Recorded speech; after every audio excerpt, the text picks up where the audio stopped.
Hello everyone, स्वागत है आपका अपने यूट्यूब चैनल पर। आज के इस वीडियो में हम बात करेंगे कि वसंतीकरण एवं विवसंतीकरण क्या होता है, बसंतीकरण के स्थल कौन कौन से होते हैं और बसंतीकरण की विधि क्या है और इसके क्या महत्व हैं और भारत में वसंतीकरण का क्या योगदान है। मतलब जो अनेक वैज्ञानिक हैं उन्होंने वसंतीकरण के अनुप्रयोग से पुष्पन में देरी को किस प्रकार से कम किया है और पादप गुणवत्ता में किस प्रकार से सुधार हुआ है। तो चलिए वीडियो को शुरू करते हैं। तो सबसे पहले हम देख लेते हैं कि बसंतीकरण क्या होता है। तो शीत उपचार द्वारा पादपों में पुष्पन की क्रिया को प्रेरित करने की क्षमता बसंतीकरण कहलाती है और इसकी खोज जो है वो लाइसेंको नामक वैज्ञानिक ने की थी। अब हम डिस्कस करते हैं कि बसंतीकरण के स्थल कौन कौन से होते हैं। तो बसंतीकरण का उद्दीपन सामान्यतः विभ्योजती ऊतकों द्वारा ग्रहण किया जाता है। ठीक है, तो विभ्योजती ऊतक उनको कहते हैं जिनकी कोशिकाओं में सक्रिय विभाजन पाया जाता है। अब हम देखते हैं कि जो हमारे मूल प्ररोह और शीर्ष प्ररोह, ठीक है, तो जो हमारा रूट एपेक्स होता है और शूट एपेक्स होता है, भ्रूण तथा जो तरुण पत्तियां के जो विभोजित के उत्तक होते हैं वो जो होते हैं शीत उपचार के लिए संवेदी अंग होते हैं। मतलब कि जो वसंतीकरण है उनका प्रभाव जो होता है इन पर होता है। अब हम डिस्कस करते हैं कि वसंतीकरण की विधि क्या होती है। तो इसके अंतर्गत हमको सबसे पहले बीजों को भिगोकर उन्हें अंकुरण के लिए छोड़ दिया जाता है और उसके बाद बीजों को कम तापमान जैसे कि 0 से 5 डिग्री सेंटीग्रेड पर उपचारित किया जाता है। और शीत उपचार जो होता है कुछ घंटों से लेकर के जो होता है कुछ सप्ताह तक हो सकता है। अब जो ये शीत उपचारित बीजों हैं उनको हमें तुरंत नहीं उगाना चाहिए। इसके अलावा इन्हें जो है हमें लंबे समय तक भी नहीं सुखाना चाहिए। दोनों ही परिस्थितियों में जो शीत उपचार का प्रभाव होता है वह नष्ट हो जाता है। ठीक है, अब हम डिस्कस करते हैं कि बसंतीकरण क्या होता है।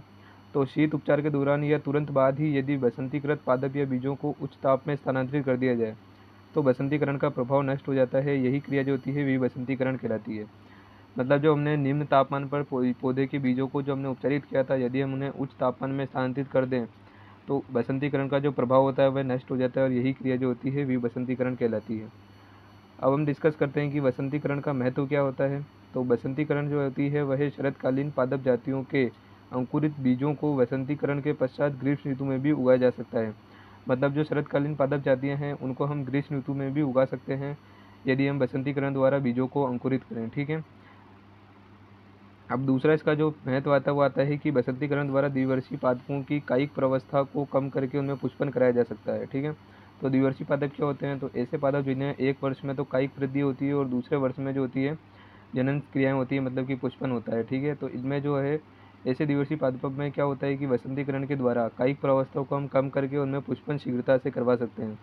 तीसरा जो इसका महत्व आता है वो आता है कि यह क्या करता है, बसंतीकरण द्वारा पौधे में शीत प्रतिरोधी क्षमता को बढ़ाया जा सकता है। मतलब क्या होता है कि इनमें शीत ऋतु में जो होती है इनमें ठंड का प्रभाव कम पड़ता है, मतलब कि इनमें पाले का प्रभाव कम पड़ता है। तो वसंतीकरण द्वारा पौधे में क्या होते हैं, शीत प्रतिरोधी क्षमता भी विकसित हो जाती है। अब हम डिस्कस करते हैं कि भारत में वसंतीकरण का क्या योगदान है। तो भारत जो है एक कृषि प्रधान देश है, परंतु भारत का यह दुर्भाग्य है कि मौसम की अनिश्चितता के कारण अच्छी फसल प्राप्ति हेतु अनेक कठिनाइयों का सामना करना पड़ता है। भारत की जलवायु के कारण फसल लंबे समय तक सामान्य अवस्था में नहीं बनी रह सकती है। विकास के दौरान पाला, उच्च दाब, अल्प वर्षा, बाढ़ के कारण फसल नष्ट हो जाती है। जैसे कि हमारी जो मटर व अरहर की फसल है वह जो होती है प्रत्येक वर्ष पाले के कारण जो होती है नष्ट हो जाती है। गेहूं की फसल उच्च तापमान के कारण नष्ट हो जाती है। तरबूज व खरबूज वर्षा के कारण गिर जाते हैं। अतः जो वसंतीकरण है उसके द्वारा उपरोक्त समस्या को सुलझाया जा सकता है। हमारे अनेक कृषि वैज्ञानिक जो हैं वसंतीकरण पर लगातार कार्य कर रहे हैं। जैसे कि जो हमारी विवेकानंद लैब है अल्मोड़ा में, वहाँ से अनेक फसली पादपों में उत्साहवर्धक परिणाम प्राप्त हुए हैं। और सेन और चक्रवर्ती नामक वैज्ञानिक जो है उन्होंने सरसों की किस्म ब्रेसिका झुनसिया, जिसे हम राई कहते हैं, पर बसंतीकरण का अध्ययन किया तथा उन्होंने पादपों में 23 दिवस पूर्व जो है पुष्पन करवाने में सफलता प्राप्त की। और इसी प्रकार जो हमारे अन्य वैज्ञानिक हैं जैसे कि परिजा और पिल्ले, इन्होंने बसंतीकरण द्वारा चावल की कुछ किस्मों में बाढ़ प्रतिरोधी क्षमता विकसित करी। और अनेक वैज्ञानिक जो दूसरे हमारे वैज्ञानिक हैं जैसे कि कर व आदिकर, इन्होंने बसंतीकरण द्वारा चावल की कुछ किस्मों में जल्दी पुष्पन करवाने में सफलता प्राप्त करी। और सेन और गुप्ता नामक वैज्ञानिकों ने जूट के पादपों में वसंतीकरण के द्वारा जल्दी पुष्पन को प्रेरित किया। और इसी प्रकार जो हमारे अन्य वैज्ञानिक हैं पाल और मूर्ति, इन्होंने चने पर वसंतीकरण के प्रभाव का जो है देखा है कि किस प्रकार से चने पर वसंतीकरण का प्रभाव होता है। अब नेक्स्ट टॉपिक जो हम डिस्कस करने वाले हैं वो है हमारा जैव घड़ी। ठीक है, तो अब हम देखते हैं कि जैव घड़ी क्या होती है। तो किसी भी जो जीव होते हैं में नियमित वातावरणीय परिवर्तनों जैसे कि वायु, प्रकाश, तापमान तथा आर्द्रता आदि का पूर्वानुमान लगाने तथा उनके प्रति अनुकूलित होने की क्रिया जो होती है बायोलॉजिकल क्लॉक कहलाती है। इसके उदाहरण से समझते हैं, जैसे कि जो पुष्प होते हैं वो क्या होते हैं, दिन के समय खिल जाते हैं, जबकि रात्रि के समय जो होते हैं बंद हो जाते हैं। तो उन पुष्पों में क्या होता है कि ये जो दिन और रात मतलब प्रकाश का है वह पूर्वानुमान लगा लेते हैं, और इसी प्रकार पत्तियों पर उपस्थित रंध्र भी जो होते हैं दिन में खुल जाते हैं और रात्रि में बंद हो जाते हैं। तो यह जो है प्रकाश का पूर्वानुमान लगाते हैं। ठीक है। तनाव की स्थिति में पत्तियों पर उपस्थित रंध्रों का बंद हो जाना, यह भी क्या है, बायोलॉजिकल क्लॉक की ये घटना है। ठीक है। तो ये सब जो है जैव घड़ी जो होती है इससे जो होता है निर्भर करता है।